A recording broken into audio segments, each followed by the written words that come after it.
Hi, everybody. Welcome to another episode of Tattoo Tellers. We were walking down the street by the water and we noticed this gorgeous, gorgeous jacket.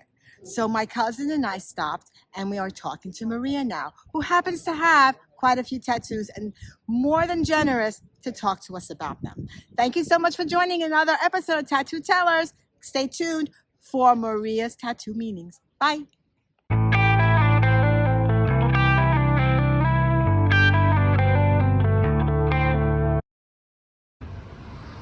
Hi everybody, thank you for staying with our video. Take a look at this gorgeous, gorgeous jacket. We had to stop and ask him about this beautiful, beautiful jacket. But, of course, we had to ask if they had any tattoos. So we have 4 tattoos or a few tattoos. I've got 3 of them. 3 tattoos that we can find out the meanings about. And the first one is on Maria's ear. Wow, that's pretty interesting. What is the meaning behind that one? Well, this is a hand poke tattoo I did for my 21st birthday. 23rd? 21st birthday. Sorry. That's okay. And I did not know what I was going to do at all. And it's a friend of mine who did it for me on my birthday party. Oh, how cool. With all of my friends at my student flat at the time. So Cool. I just went around the apartment with a sheet of paper with a few drawings on it, and I asked people to vote for the tattoo I would get. And That's all so of my fun. friends choose this one because it was the first one. I wanted to desacralize it a bit. So That's fun. Yeah. You did it all together. Yeah, Beautiful. How about another one? the second one is right there. Okay. It's a quote Okay. in my handwriting. I can show it to you if you want. Oh, I'd love to. You're dressed nice and warm because it's pretty cold here. It is. Greece is Shouldn't colder be- than expected. Yeah, us too. So, Oh, you don't have to totally strip. oh, it's all right. So the second one is right there. Oh, do not disturb the swallows. Yeah, it's in my That's handwriting. pretty interesting. That's your handwriting too. Yeah. Okay, I have no clue what that means. Well, Can you it tell is. us? It is a quote from a good friend of mine. He's 84 this year. Wow. His name is Fred, and he's from England, and he lives in France, which is my country. And I lived with him for a few months. That's him basically who taught me English, because I was Oh, really? working in the fields right next to where he lives.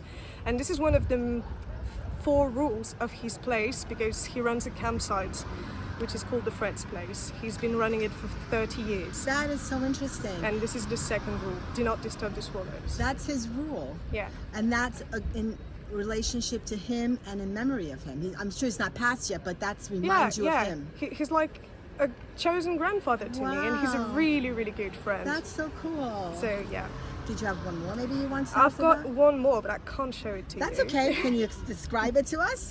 It's right there, and it's a quote from Shakespeare, Oh. which I found really funny. I'm a big fan of Hamlet, Okay. and I love the way he's into dark humor. You know, the way he writes everything into dark humor. And my favorite part of the story is when, I don't know if it will be well interpreted, but it's when Hamlet is confronted to Ophelia, and she declares her love to him, and she's showing him the letters he wrote to her, and he's telling her that he never wrote them. Oh. And at that point, she's having a little argument with him, and he's not listening at all. He's in his quite madness, quite denial, quite pleasure of playing with someone when he knows that everybody's taking him for a crazy man.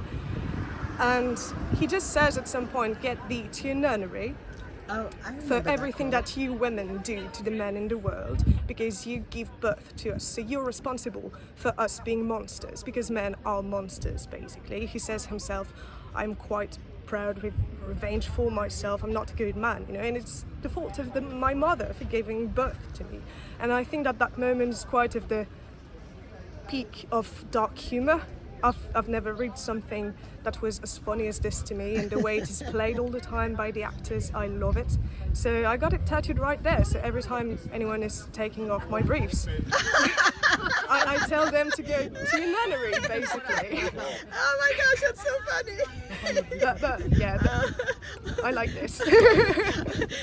Is that your quote? Yeah, Take me to the nunnery. Take thee to nunnery in Shakespearean English. That is so cool. Maria, thank you so much. I so enjoyed meeting you, and it's such a pleasure. I know you're taking a boat somewhere. Yeah, I'm going to Athens before coming back to France for work. Safe travels to you, and Thank I'm you so very glad much. I met you. Thank you so much for this interview. Well, thank you for your time. It was nice to answer. Thank you. Hi everybody, thank you for staying with Maria's video. What did you think of that first tattoo and the way that was selected? It was voted upon on the 21st birthday with his friends, and that's what they came up with. I think that's such a cool idea to have people vote on which tattoo you're going to be getting. That is pretty cool. The second one was for a friend of his who's 84 years old and owns a campsite. And his second rule is do not disturb the swallows. How beautiful is that? To take one of the rules and make it a tattoo in this way to remember him and think about him all the time. That's pretty cool, Maria. I love it. And what about the third one? Take me to a nunnery. I have to laugh because I don't know too much about Shakespeare, but that quote makes me laugh. Anyway, all right, thank you, Maria. I hope you got home safe and sound and you enjoyed Athens as much as you enjoyed Chios. Hope to see you again soon. Thank you, everybody, for joining us for another episode of Tattoo Tellers. Remember, please subscribe, like, share with your family and friends to help my channel grow. Thank you so much, everybody. Have a wonderful week. Bye.